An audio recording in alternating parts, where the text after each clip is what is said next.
Hi friends! As you may have seen in my previous video, I finally picked up my Volvo 850R project. So today I wanted to continue rebuilding it. Now the next step in the rebuild process is to install these parts, but as you can see they're all super ugly and faded grey. So today I'm going to get started by restoring these before I put them back on the car.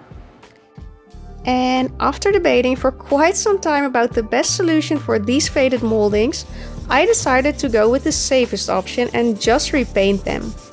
And I'm saying safest option because this is actually how I've always restored the trim pieces of all of my cars.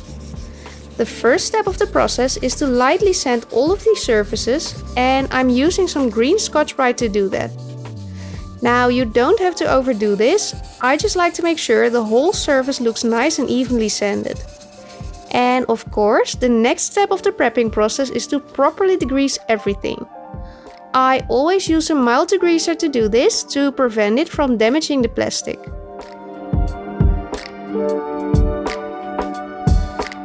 Prepping's all nice and done, so we can finally get to painting, and I'm going to use this Colormatic plastic spray in dark grey because that's the original color of the strips. So let's go and see what it will look like.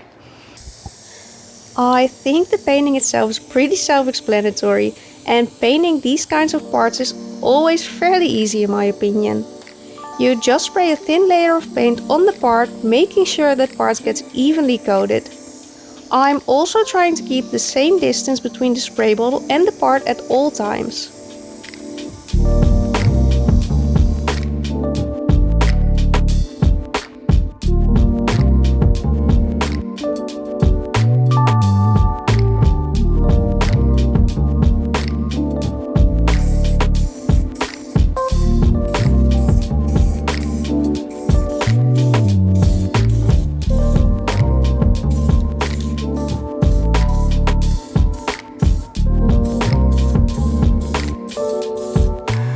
After that, I like to dry it using a heat gun, but make sure to keep a big enough distance when you do, so that you don't melt the plastic. This step is totally optional, but it makes the whole process a lot easier by cutting drying time, especially during the winter months. I try to do about 3 to 5 layers for every part, but just make sure that the whole part is covered in paint and you don't have any spots left.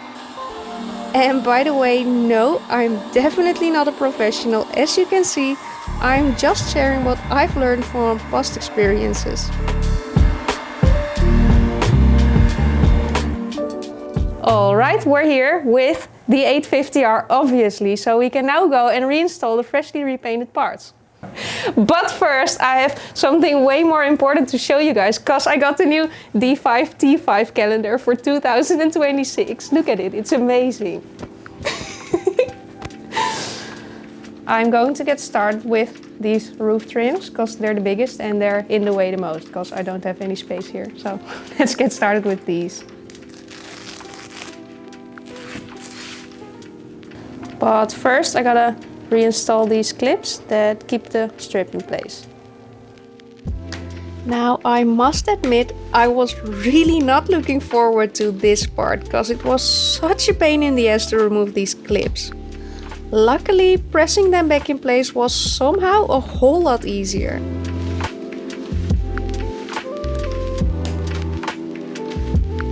And when I got the clips in place, it was time to install my freshly painted strip.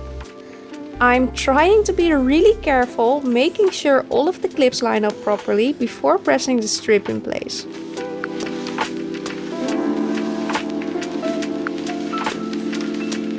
I still want to grease these rubber parts, of course, but I think it looks pretty decent for now. Now I ran into a little problem, like always, because I only found 4 of these clips for the front side of this strip, but all of the clips from the top side are gone, so I think they're still at my friend Leon's place, so we gotta do with just one roof strip today.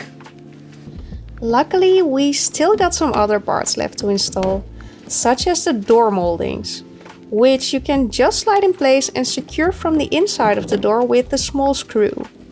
I did decide not to install the mirrors yet today, since my garage is so narrow and I just know that I'll bump into them way too often. Now I actually wanted to go and finish the front side of this car, and I think the most important thing is the headlights, because then it will look like a car again. But before I go and reinstall them, and now I'm going to leave them in, I gotta clean them properly. Those of you that have been following this channel for a while may already know what I'm about to say.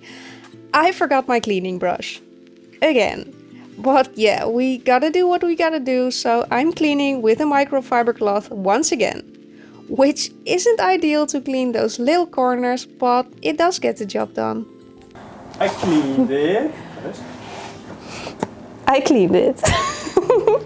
And now it's time to put them back in place to finally make this car look like a car again. These headlights are secured using 3 10mm bolts at the back that I always find a bit hard to reach.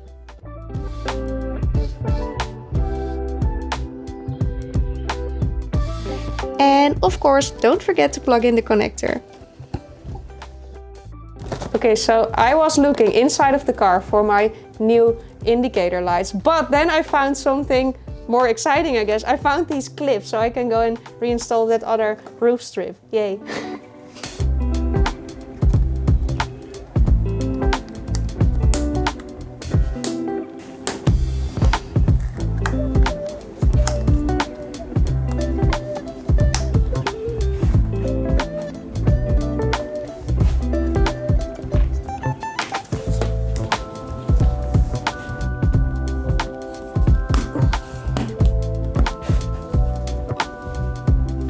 These are the new indicators that I ordered online, and I think they look super pretty because they're new, of course. Well, unfortunately, I cannot go and fully install these because there's supposed to be a little metal clip going on here that you clip onto the headlight to install it, but that's missing from my new indicator. So I still have to look for this little clip, but I can put it in place just so you can see the final result already. I then quickly fitted the front bumper in place, which I didn't get on camera since my cameraman lent me a hand, because it's a bit easier doing that together.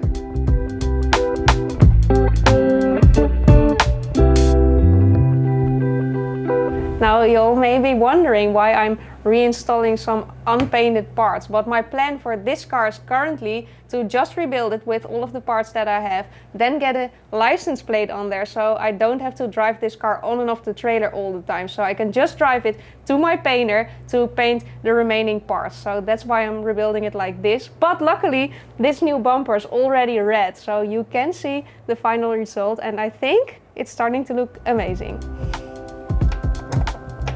All I have left to do is put a few, or actually quite a lot of screws in place to secure the front bumper. As you may already know, there's quite a few of them on both the top side and the underside of the car.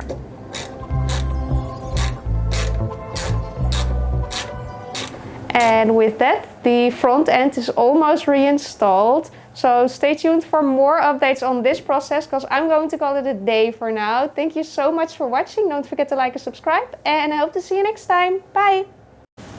If you want like energy but you don't have a battery, you should use this energy blikje on a Volvo 850 or